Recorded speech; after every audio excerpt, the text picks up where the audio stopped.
يا قارئ القرآن حزت مراتبا ولقد حظيت بغاية الأوطار يا قارئ القرآن قد نلت العلا في عز. Assalamu alaikum wa rahmatullahi wa barakatuh. Chers frères et sœurs, bienvenue dans ce nouvel épisode de la série Lis au nom de ton Seigneur. Aujourd'hui, nous allons étudier, Inch'Allah Ta'ala, l'une des premières règles de Tajwid, qui est la règle de Noun Sakina et du Tanwin. Tout d'abord, nous allons définir qu'est-ce que Noun Sakina et qu'est-ce que Tanwin. Sachez que dans le Coran, lorsque l'on lit, on retrouve toutes les lettres de l'alphabet. Une lettre en particulier va nous intéresser aujourd'hui. C'est la lettre Noun. Le Noun, mais pas n'importe lequel. Seulement celui qui ne porte aucune haraka, c'est-à-dire qui a un soukoun. Il n'a ni damma, ni fatha, ni kasra. C'est ce noun-là qui nous intéresse. Peu importe où il se trouve dans le Coran, on devra lui appliquer l'une des 4 règles qui suivent. Soit al-idhar, soit al-ikhfa, soit al-idgham ou al-iqlab. Peu importe l'endroit où se trouvera un noun, nous regarderons toujours la lettre qui suit. Et c'est la lettre qui suit le noun, et je précise un noun as-sakina, celle qui ne porte aucune haraka, c'est celle qui nous intéresse. Et nous regardons bien sûr la lettre qui suit. Attention, je dis bien la lettre qui suit, car beaucoup de francophones confondent la lettre qui suit avec la lettre qui précède. Je rappelle qu'en arabe, on lit de droite à gauche et non de gauche à droite. Donc la lettre qui est à gauche de notre noun, c'est celle qui nous intéresse. Et c'est celle qui nous dira quelle règle appliquer sur ce noun sakina. Il se peut que l'on trouve le noun au milieu d'un mot, comme on peut le retrouver à la fin d'un mot. On regardera à ce moment-là la lettre qui commence le mot qui suit. C'est-à-dire qu'on regardera toujours la lettre qui suit. Peu importe où se trouve un noun sakina, qu'il soit au milieu d'un mot ou à la fin d'un mot, on regardera toujours la lettre qui est à gauche, c'est celle qui nous intéresse. Dans l'alphabet arabe, il y a 28 lettres. Et ces 28 lettres sont divisées par 4 catégories.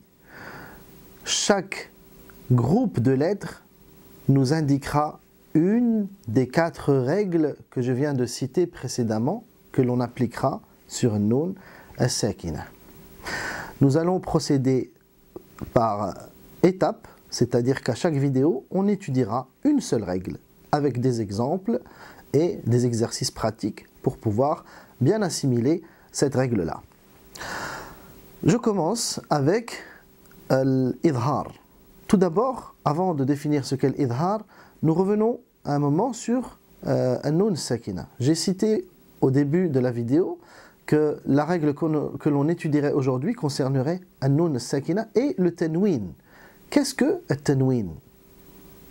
Le tanwin, c'est un noun sakina que l'on entend mais que l'on ne voit pas dans le Coran. C'est un noun audible mais non visible.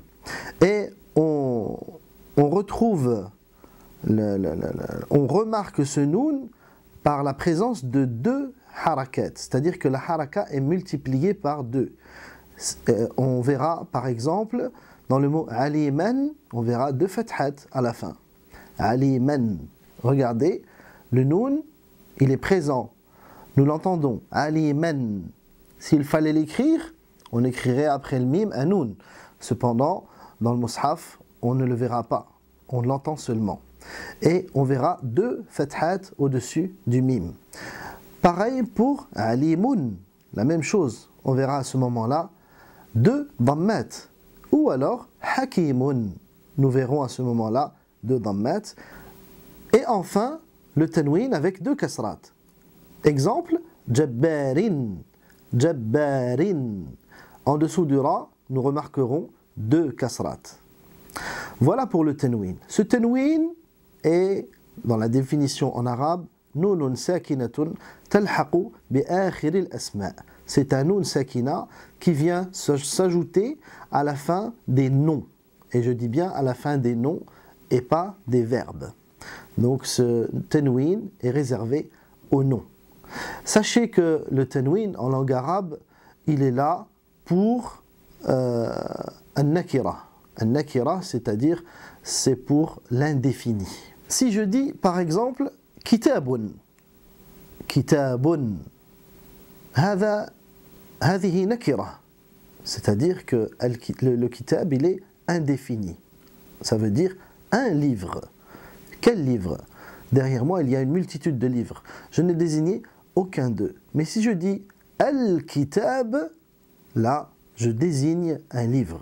Et c'est pour ça que le al, on l'appelle al-ta'rif. C'est pour définir les choses. Comme ici, je dis al-kitab, c'est-à-dire le livre qui est devant moi. Si je dis kitabun, ça peut être celui-ci, comme ça peut être un livre qui est présent derrière moi. Donc, at-tanwin, il est réservé au nom et on l'utilise dans les choses indéfinies.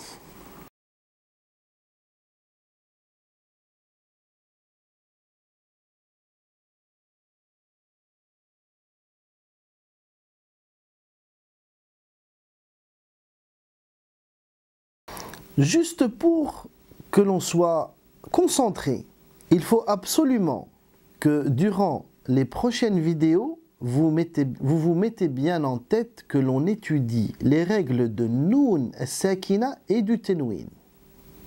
C'est-à-dire que, comme j'ai dit, pour le Noun Sakina, nous regarderons la lettre qui est sur la gauche, c'est-à-dire celle qui suit, et c'est elle qui nous donnera la règle à suivre et à appliquer sur le Noun Sakina.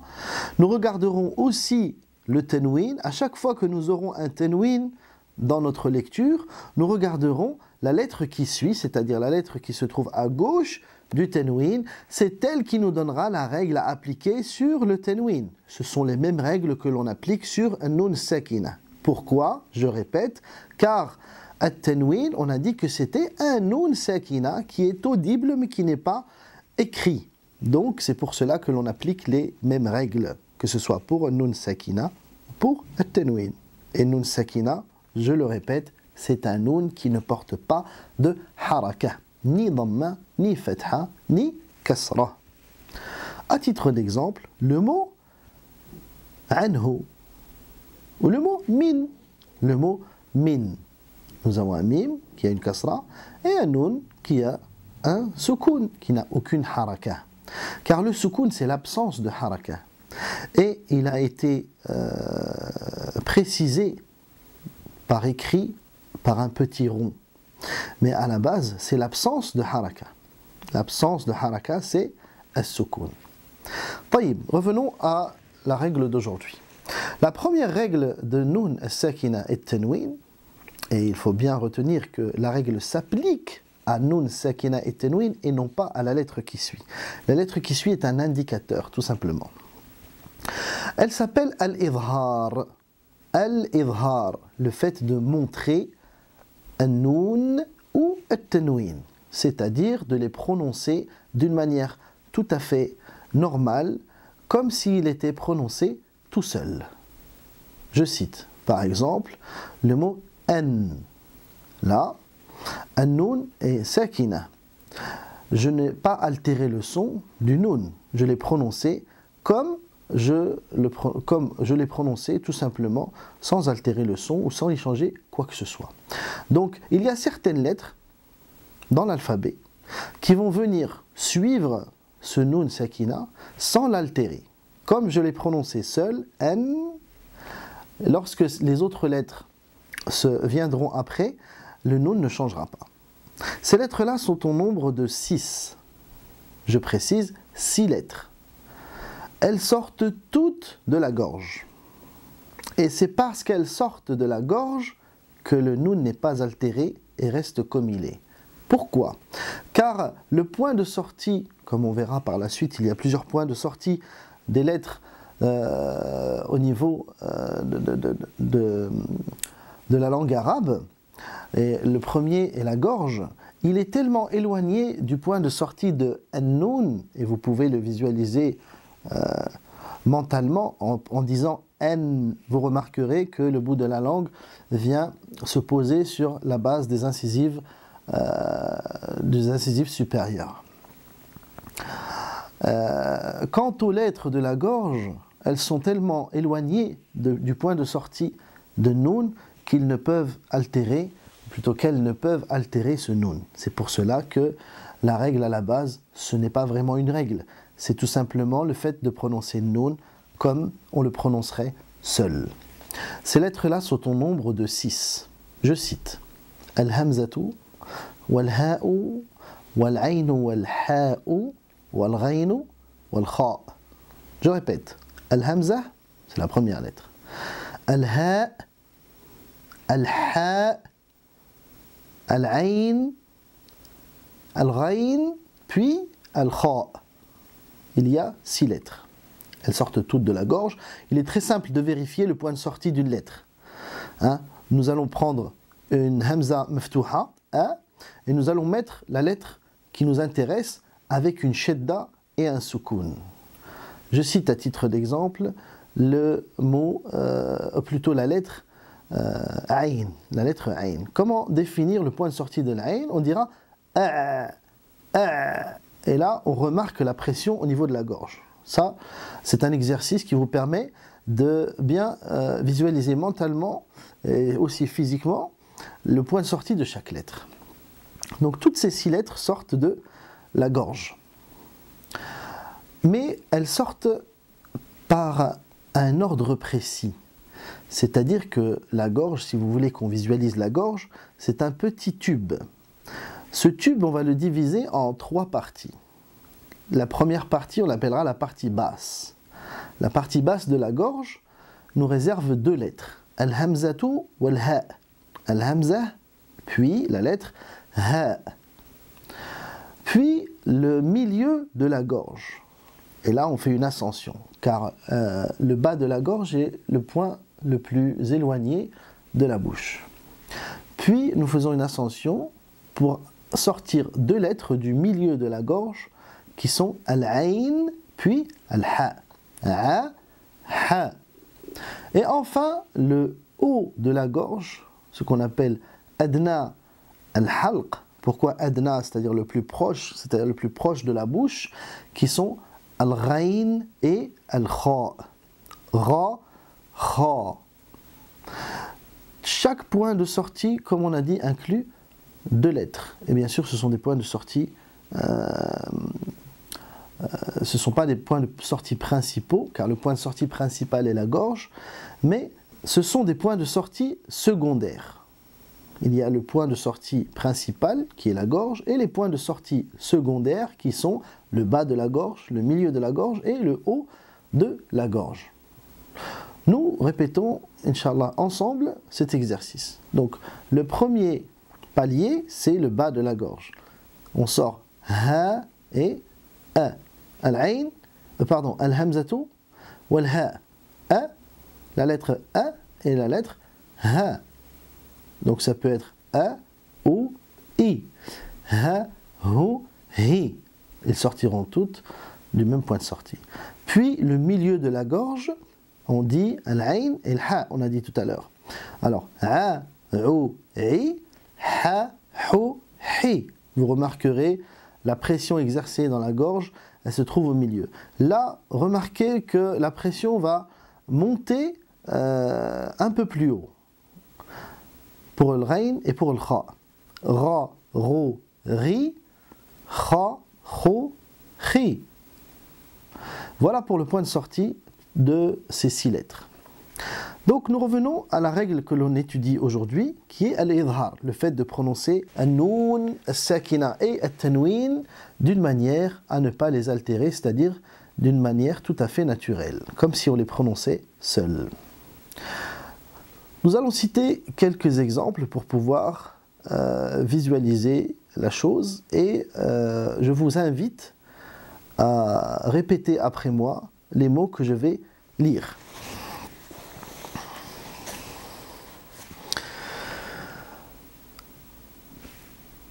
Nous allons commencer par le bas de la gorge. Donc l'exercice que l'on doit faire aujourd'hui, c'est pendant notre lecture, chercher un noun sakina ou un tanwin qui sont suivis d'une des 6 lettres que nous avons citées. Al-Hamza, Al-Ha, Al-Ain, Al-Ha ou alors Al-Ghain et Al-Kha. Nous allons commencer par Al-Hamza. Al-Hamzatu avec l'exemple Man aman. Man aman. Remarquez Noun, il est prononcé de manière tout à fait naturelle. Man aman. Je parle bien du premier Noun. Hein? Man aman. Tout ça parce qu'après il y a la lettre Al-Hamza. Ensuite,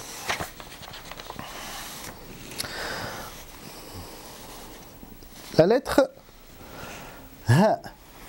On a dit Al-Hamzatu wa Al-Ha. Man hajar. Man hajar. Le mot man, puis le mot hajar. Commence par un Ha. Nous avons un nun sakina à la fin du premier mot et un ha au début du deuxième mot. Man hajar. Enfin, la lettre ayn. Wa man aqab. Wa man aqab. Remarquez, nun est prononcé de manière naturelle. Enfin, al-ha. Man haddallah. Man hadd. Noun est prononcé de manière naturelle. Enfin, al-ghayn, min ghayrikum, min ghayrikum. Remarquez, noun est prononcé de manière naturelle. Et enfin, al-kha, min khayl, min khayl. Noun suivi d'un kha, et noun est prononcé de manière tout à fait naturelle. Dans les 6 exemples que je viens de citer, vous avez remarqué que Nun Sakina était toujours présent à la fin du premier mot et la lettre de l'Idhar, c'est-à-dire celle qui sort de la gorge, on l'appellera la lettre de l'Idhar, car c'est la lettre qui nous indique la règle de l'Idhar. C'est elle qui nous dit qu'il faut appliquer l'Idhar sur Nun Sakina et sur At-Tanwin. Remarquez que la lettre de l'Idhar se trouve en premier du deuxième mot, comme ici, Min Khayl. Donc dans le mot min, nun est à la fin et le kha est au début du mot qui suit.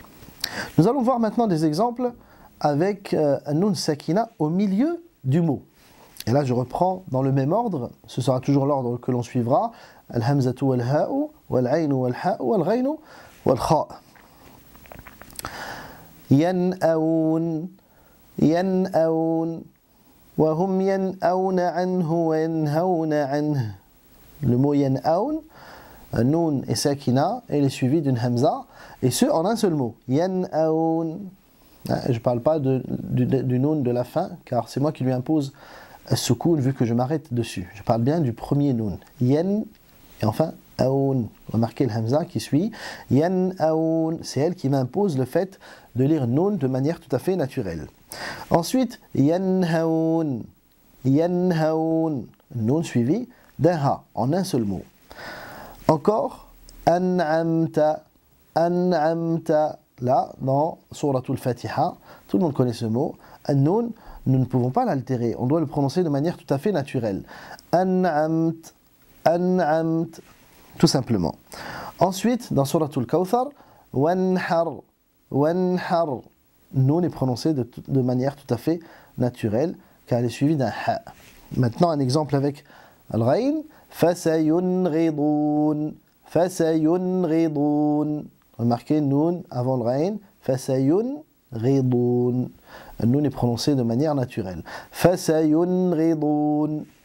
Et enfin, dernier exemple, pour les exemples qui sont en un seul mot, al-munkhaniqah. Al-mun, et là juste après nous avons la lettre kha. Donc nous appliquons l'idhar. Al-munkhaniqah. Enfin, nous allons découvrir des exemples avec At-Tanwin.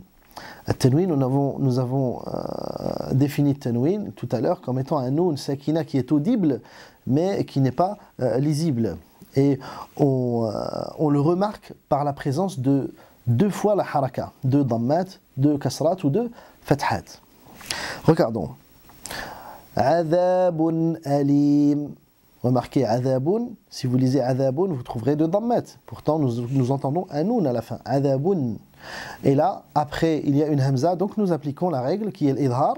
C'est le fait de prononcer le nun d'une manière naturelle. Adhabun alim. Ensuite, jurufin har. Jurufin har. Jurufin, donc là, on a le tanwin. Et enfin, la lettre ha, har. Donc, nous appliquons al-idhar. Ensuite, bukmun umi. Bukmun umi. Bukmun umi. Dans bukmun, nous avons deux dammat suivi d'un ayn. Donc, nous appliquons al-idhar. Narun hamiyah. Narun hamiyah. Dans narun, nous avons un tanwin et suivi d'un ha dans le mot d'après. Donc, nous appliquons al-idhar. Qawlan ghayr. Qawlan ghayr. Donc, dans le mot qawlan, nous avons un lam alif avec deux fathat qui sont suivis du mot ghayr. Donc, la première lettre est un ghayn. Donc, c'est une lettre de l'idhar. Donc, nous appliquons l'idhar sur at-tanwin. Et donc, nous prononçons le nun d'une manière tout à fait naturelle. Enfin, yawma idhin khashi'ah. Yawma idhin khashi'ah. Donc là, dans le mot yawma idhin, nous avons deux kasrat et qui sont suivis d'un kha. Donc, nous appliquons al-idhar sur at-tanwin. Voilà. Donc, je vous invite tous à écouter ma lecture et à en extraire les mots qui incluront la règle que l'on vient d'étudier. Et je vais commencer par les petites sourates. أعوذ بالله من الشيطان الرجيم بسم الله الرحمن الرحيم قل أعوذ برب الفلق من شر ما خلق ومن شر غاسق إذا وقب ومن شر النفاثات في العقد ومن شر حاسد إذا حسد. Donc, je vous prierai de mettre pause sur la vidéo ou de réécouter ma récitation et d'essayer d'extraire la règle que l'on vient d'étudier de la sourate que je viens de lire. C'est-à-dire, l'exercice est simple. Vous cherchez un nun sakina ou un tanwin suivi d'une des 6 lettres que l'on a citées, al-hamzatu ou al-ha ou al-ayn ou al-ha ou al-ghayn ou alors al-kha. Si vous trouvez cela, c'est que vous avez trouvé al-idhar. Si vous avez trouvé autre chose, ce n'est pas al-idhar. Je vais quand même y faire allusion. Alors, nous remarquons ici dans le mot rasiqin. Rasiqin, nous avons un tanwin suivi d'une hamza. Rasiqin idha. Donc là, nous appliquons al-idhar. C'est la règle qui nous intéresse.